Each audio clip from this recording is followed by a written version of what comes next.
Hello and good evening viewers, कैसे हैं आप लोग। स्वागत है आपका शेयर बाजार ज्ञान की एक और वीडियो में। और आज की इस वीडियो में हम बात करने वाले जिस स्टॉक के बारे में वो है नवनीत एजुकेशन लिमिटेड।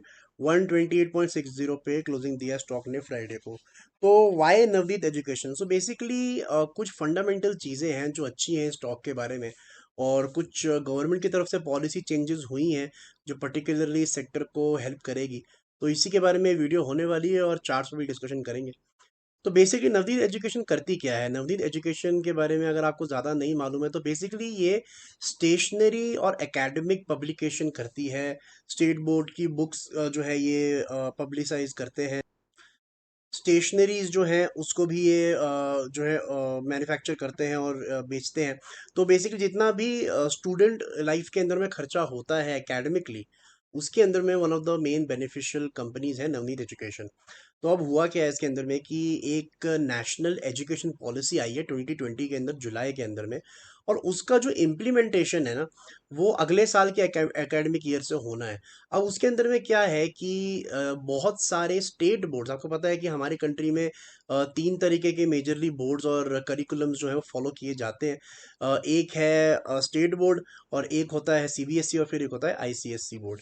तो इसके अंदर में क्या है कि महाराष्ट्र और गुजरात के जितने भी स्टेट बोर्ड्स हैं उसके अंदर में लगभग 65% मार्केट शेयर जो है नवनीत एजुकेशन के पास है। और बहुत सारे स्कूल्स ऐसे हैं जो अब अपना करिकुलम शिफ्ट करना चाहते हैं।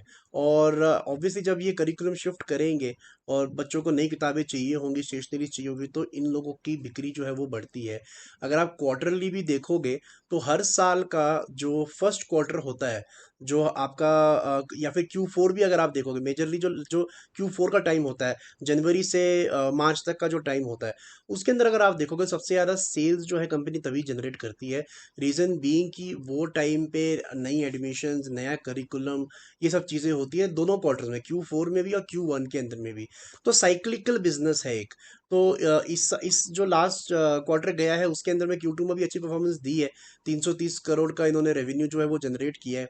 लेकिन अब आगे जाने में जब ये दोबारा से करिकुलम चेंज होगा, नॉर्मली जो करिकुलम चेंज होता है वो 5-6 साल बाद होता है, लेकिन अभी अगले साल ही दोबारा से करिकुलम चेंज होगा बहुत सारे स्कूल्स का। तो इनको डेफिनेटली फ़ायदा वहाँ पे होने वाला है।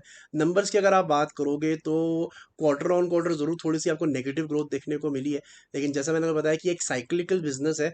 हर क्वार्टर को आप हर क्वार्टर से मैच नहीं कर सकते। तो इसीलिए इंपॉर्टेंट ये है कि आप ईयर ऑन ईयर ग्रोथ देखें इसका, कि क्या पिछले साल के मुकाबले इसके अंदर में बढ़त है कि नहीं है। सो उसके अंदर आपको अच्छी चीज़ देखने को मिलेगी। एबिटा मार्जिन्स भी ड्रॉप हुए हैं इस क्वार्टर के अंदर में, लेकिन ओवरऑल अगर आप देखेंगे इसका ईयर ऑन ईयर अगर आप रेवेन्यू देखोगे तो you would be really liking this company.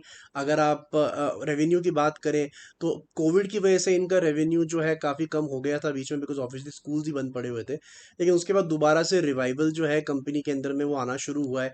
Margins अगर आप स्पेशली देखोगे तो मार्जिन्स के अंदर में जो प्री कोविड टाइम का मार्जिन था वो दोबारा से कंपनी के अंदर में अभी आना, रिफ्लेक्ट होना शुरू हो गया है। खास तौर पे FY21 was not good for the company, because बहुत ही चेंजेस हो रहे थे बार बार स्कूल्स के अंदर में, कभी खुल रहे थे कभी बंद हो रहे थे। So that was not good. लेकिन अब थोड़ी सी प्री कोविड वाली जर्नी दोबारा से जो है स्टॉक वो करना शुरू कर चुका है। बाकी बात करें अगर इसके टेक्निकल एस्पेक्ट्स की और कुछ रेशोज़ की, तो प्राइस टू बुक रेशो काफ़ी अच्छा लगता है। 2.83 का प्राइस टू बुक रेशो है। और हमेशा अगर आपको इन्वेस्टमेंट करनी है लंबे समय के लिए तो आपको जो प्राइस टू बुक रेशो है वो 2 के नीचे हो तो आइडियल होता है। तो इस केस के अंदर में 2 से थोड़ा ऊपर है, लगभग पौने 3 के करीब इसका जो है प्राइस टू बुक रेशो है। बट आई थिंक जैसा कि अभी ऑल टाइम हाईस में मार्केट चल रही है, इस टाइम पे आपको वही स्टॉक्स पिक करने चाहिए हैं जो थोड़े से वैल्यू वाइज अच्छे हों। और वैल्यू वाइज नवनीत एजुकेशन अच्छा इसलिए है बिकॉज इसका अगर आप फॉरवर्ड पी देखोगे, फॉरवर्ड अगर आप इसका आगे का जो एस्टिमेट है वो देखेंगे तो वो बहुत बढ़िया है। सो आगे का जो FY24 का एस्टिमेट है as per money control, EBITDA के अंदर में भी 22%, एबिटा मार्जिन में 22% की बढ़त एस्टिमेट करी हुई है। और नेट प्रॉफिट मार्जिन के अंदर भी बढ़त देखने को मिल रही है। So I think that is why it is very good forward. Price to book ratio अगर आप देखोगे तो सिर्फ 2.2 की है, जो कि अभी 2.8 दिख रही है।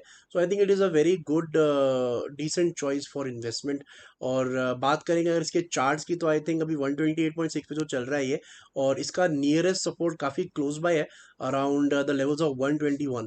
तो वीकली चार्ट से ही है, तो मेरे हिसाब से 121 is a very good support in Navneet education, अगर आप टेक्निकल एस्पेक्ट्स उसको ट्रेड करना चाहते हो। मैंने डेली चार्ट्स नहीं देख रहा हूँ, इसके खाली वीकली चार्ट्स ही देख रहा हूँ। और ऊपर की तरफ में जो मुझे रेजिस्टेंस नज़र आता है वो अराउंड 141 के लेवल पे नज़र आता है। तो 121 का जो है सपोर्ट का, 141 का जो है एक रेजिस्टेंस है। स्टॉक लगभग बीच में चल रहा है अभी 128.6। So if it goes above 141 then I think another leg of rally can be seen in Navneet Education. तो दोस्तों ये था मेरा एनालिसिस ऑन द स्टॉक। अगर आपने मेरे चैनल को सब्सक्राइब नहीं किया है तो आप प्लीज़ मेरे चैनल को सब्सक्राइब कीजिए, ताकि रोज़ आने वाली वीडियोस आपको लगातार मिलती रहे।